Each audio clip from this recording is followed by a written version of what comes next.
Welcome to the Valley of Little Heart. Let's go exploring!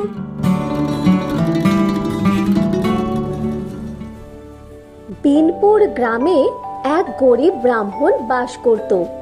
সে দুবেলা ঠিকমতো খেতে পেত না। এর জন্য দুঃখ পাওয়ার কারণ নেই, আসলে সে ছিল ভারী অলস। তার অনেক বড় জমি ছিল, কিন্তু সে কোনো দিন সেই জমি চাষ করত না। এত বড় জমি চাষ করতে কত কষ্টই না হবে। একদিন সকালে তার কানে এলো হর হর মহাদেব। ব্রাহ্মণ দেখলো জটাধারী এক সন্ন্যাসী বাড়ির দরজায় দাঁড়িয়ে। আসুন আসুন সাধু বাবা, কি সৌভাগ্য আমার। ব্রাহ্মণ সারা দিন ধরে সাধুকে অনেক খাতির যত্ন করলো।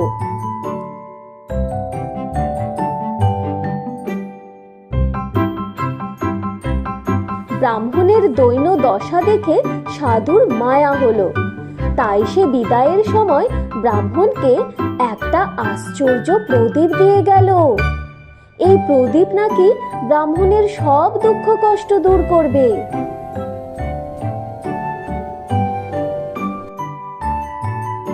এই প্রদীপ আমার ভাগ্য ফিরিয়ে দেবে, দেখি তো। সাধুর কথা মতো প্রদীপের গায়ে কয়েকবার হাত বোলালো ব্রাহ্মণ। অমনি চারপাশ ধোঁয়ায় ভরে গেল, আর ধোঁয়ার মধ্যে থেকে বেরিয়ে এলো প্রকাণ্ড এক দৈত্য। আজ থেকে আপনি আমার মালিক। আপনি আমাকে যে কাজ দেবেন তাই করে দেব, কিন্তু কাজ না দিলে চারপাশের সবকিছু খেয়ে ফেলবো। ব্রাহ্মণ তাড়াতাড়ি ভেবে নিয়ে বলল, আমার জমি চাষ করে দাও। দৈত্য তখনই জমি চাষ করে দিয়ে সামনে এসে দাঁড়ালো। কাজ দিন মালিক। এত তাড়াতাড়ি হয়ে গেল, কি সর্বনাশ। গাছে জল দাও।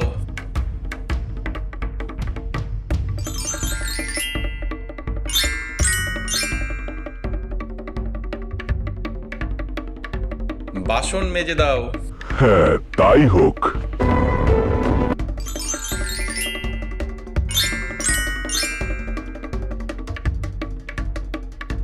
রান্না করো।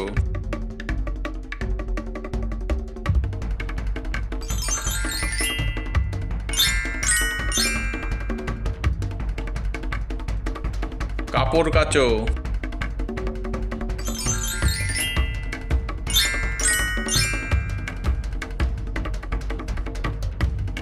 ভাঙা ঘর সারিয়ে দাও।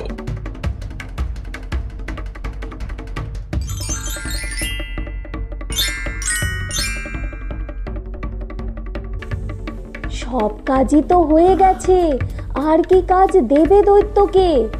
ব্রাহ্মণ মহা ফাঁপড়ে পড়ল। মালিক, আমাকে কাজ দিন, আমার খুব খিদে পাচ্ছে। আমি আপনাকে দিয়েই আমার ভোজন শুরু করব। দৈত্য এগোতে শুরু করলো ব্রাহ্মণের দিকে। ব্রাহ্মণের পোষা কুকুরটা তখন উঠোনের এক পাশে বসেছিল। ব্রাহ্মণ সেদিকে দেখিয়ে বলল, আমার কুকুরের বাঁকা লেজ সোজা করে দাও।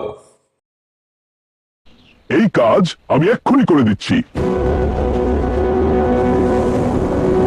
কিন্তু হায়, সারা দিন ধরে চেষ্টা করেও দৈত্য কুকুরের বাঁকা লেজ সোজা করতে পারল না।